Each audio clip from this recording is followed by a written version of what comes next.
Bona tarda, nins! Com esteu? Mira, jo estava per casa i he pensat, els explicaré un conte que a mi m'agradava molt i molt, que em van explicar fa temps i el vaig trobar tan bonic que ara he pensat explicar-vos-els a vosaltres. Què fem quan expliquem un conte? Posem el cul a terra, les orelles d'elefant, la boca de mosquit i els ulls de mussol. Ja veureu que en el conte hi surt un mussol. Mireu, hi havia una vegada una fulleta que era molt petita, que es deia Fulleta Verdeta, i vivia en un arbre molt gros i molt maco, que es deia Arbre Martí. La Fulleta Verdeta era nova i feia molt poc que estava dalt d'aquell arbre, i no sabia ben bé per què totes eren tan diferents unes a les altres. Un dia li va preguntar a la seva amiga la Ona: Ona, tu saps per què les fulles d'aquest arbre són tan i tan diferents? La Ona tenia la mateixa edat, però era una miqueta més grossa. La Ona mirant es va enlairar per veure les altres fulles i va dir: Ona, no ho sé, totes som diferents, però no sé per què. De cop i volta, l'Arbre Martí es va llevar, les estava sentint i va dir: Fulletes, fulletes, no us preocupeu, això té fàcil resposta.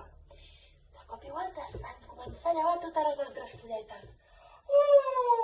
Fulleta verdeta, nosaltres tampoc no sabem per què som tan diferents unes a les altres. Mira, la meva amiga la marroneta és la fulla més grossa de tot aquest arbre i quan bufa el vent no es mou gens. La Fulleta Verdeta li va dir: doncs a mi em passa el contrari. Quan bufa el vent em moc molt i vaig d'un cantó a l'altre.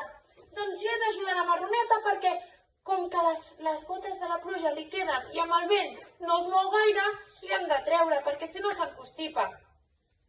L'Arbre Martí, que les escoltava amb un somriure d'orella a orella, va dir: Fulletes, escolteu-me ben atentes que ara us explicaré el perquè de tot. Jo era molt petit quan em van començar a sortir totes les meves fulles. Cada fulla era diferent, de diferent color, de diferent mida, però totes eren molt boniques. Però jo no entenia el per què les meves fulles eren diferents les unes de les altres.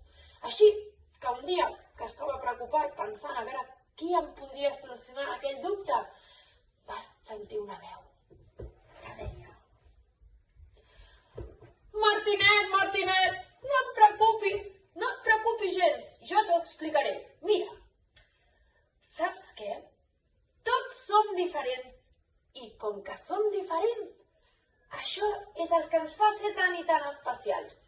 El meu amic és de color gris, és més gros, però bueno, saps què ens passa? Que llavors jo li demano l'ajuda a ell m'ajuda a mi i tots som feliços. Perquè, saps per què som feliços?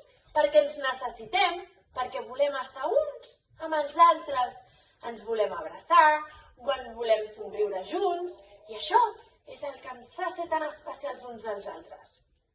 L'Arbre Martí li va dir: Gràcies, mussol Tomàs, ara sí que tinc la solució de tots els meus problemes. Gràcies, Tomàs, ara sí que sé el per què de tot això. Martinet, no has de patir, tot és molt fàcil, ja veuràs. I des d'aquell dia no he tornat a patir més, perquè sé que cadascú de nosaltres som especials i ens hem d'estimar tal com som. Les fulletes, molt contentes, van somriure i la Fulleta Verdeta li va dir: Arbre Martí, ara sí que sóc feliç, ara sí que sé que encara que jo sigui petita, la fulla marroneta sigui grossa, ens hem d'ajudar uns als altres i així serem feliços tots, que si fóssim iguals ens avorriríem molt tot el dia. De cop i volta, el vent va començar a bufar